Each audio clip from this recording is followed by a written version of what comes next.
যখন শখ থাকে তখন সাধ্য থাকে না, আর যখন সাধ্য থাকে তখন শখ থাকে না।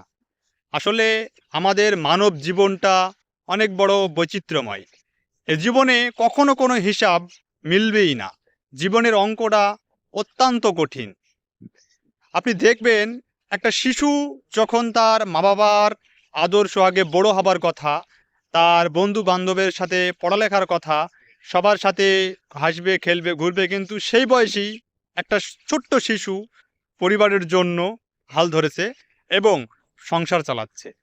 তার জীবনের কি অঙ্ক আর কি হিসাব, এটা কি কখনো মিলবে? আবার ওই একই বয়সে বাবা মার আদরের সন্তান খেলছে ঘুরছে ফিরছে, জীবনের বিভিন্ন শখ সে ফুর্তি ও আনন্দ সহকারে মেটাচ্ছে।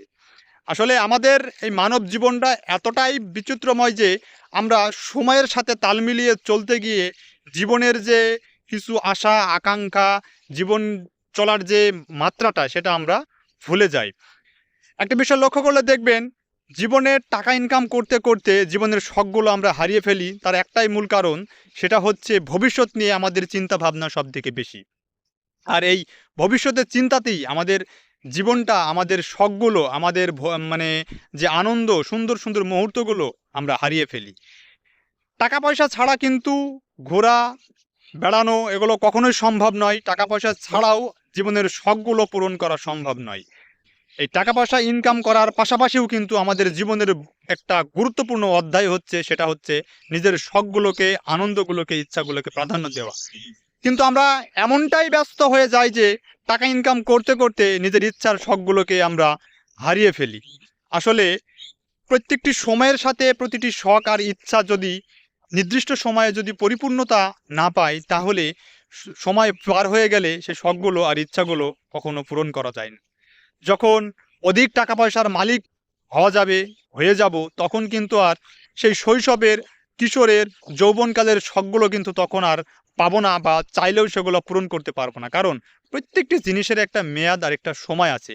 সেই সময়গুলো অতিক্রম করে ফেলে তাই আমরা সেই শখগুলো আর ওই একটা বয়সে গিয়ে, বৃদ্ধ বয়সে বা একটা প্রাপ্ত বয়স্ক বয়সে গিয়ে আমরা সেগুলো পূরণ করতে পারিনি।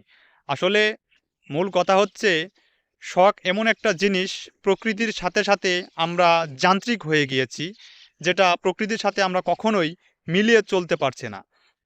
সময় দ্রুত গতিতে চলতেছে, আমরাও যান্ত্রিকভাবে চলতেছি, শুধু ভবিষ্যৎ চিন্তাতে, টাকা পয়সা, গাড়ি, ধন দৌলত কিভাবে তৈরি করা যায়। এজন্যই তো আমরা প্রকৃতির সাথে যে আমাদের কিছু শখ আছে, আমাদের আনন্দ, সুন্দর মুহূর্তগুলো আমরা কখনোই উপভোগ করতে পারছি না। সেটা হচ্ছে আমাদের ভবিষ্যৎ নিয়ে চিন্তা ভাবনা অত্যন্ত বেশি। আর এজন্যই আমরা আমাদের শখগুলো পূরণ করতে পারিনি।